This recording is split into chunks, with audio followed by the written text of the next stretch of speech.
P असलेल्या वर्तुळाच्या जीवा एबीची लांबी 13 सेंटीमीटर आहे. वर्तुळाचं केंद्र कोण आहे पी, आणि त्याच्यामध्ये जी जीवा एबी आहे तिची लांबी किती आहे 13 सेंटीमीटर आहे. ओके, पी क्यू लंब जीवा एबी. आता हे जे चिन्ह आहे उलट टी दिसतंय त्याला म्हणायचं लंब.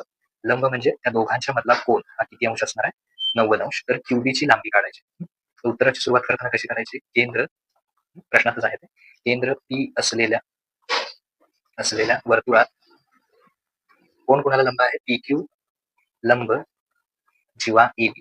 पी क्यू कोणाला लंब आहे, जीवा एबी लंब आहे. तर त्याच्यात एक गुणधर्म वापरायचा, तो हा गुणधर्म तुम्ही लिहून काढायचा. वर्तुळ केंद्रातून जीवेवर टाकलेला लंब आहे तो जीवेला काय करतो, दुभागतो. म्हणजे समजा इथे वर्तुळाची जीवा आहे एबी आणि वर्तुळ केंद्राचं केंद्र आहे पी, तर त्याच्यावर जो हा लंब टाकला म्हणजे 90 अंश तिथे, तर तो काय करतो, समोरच्या जीवेचे दोन समान भाग करतो म्हणजे दुभाग.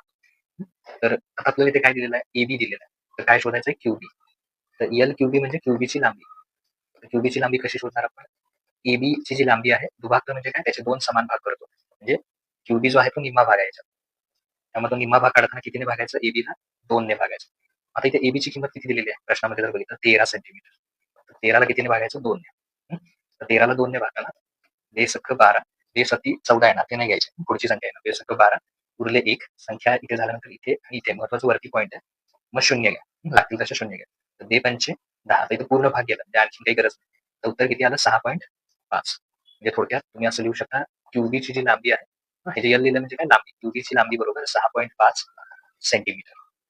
ओके, हे आपलं उत्तर असणार आहे.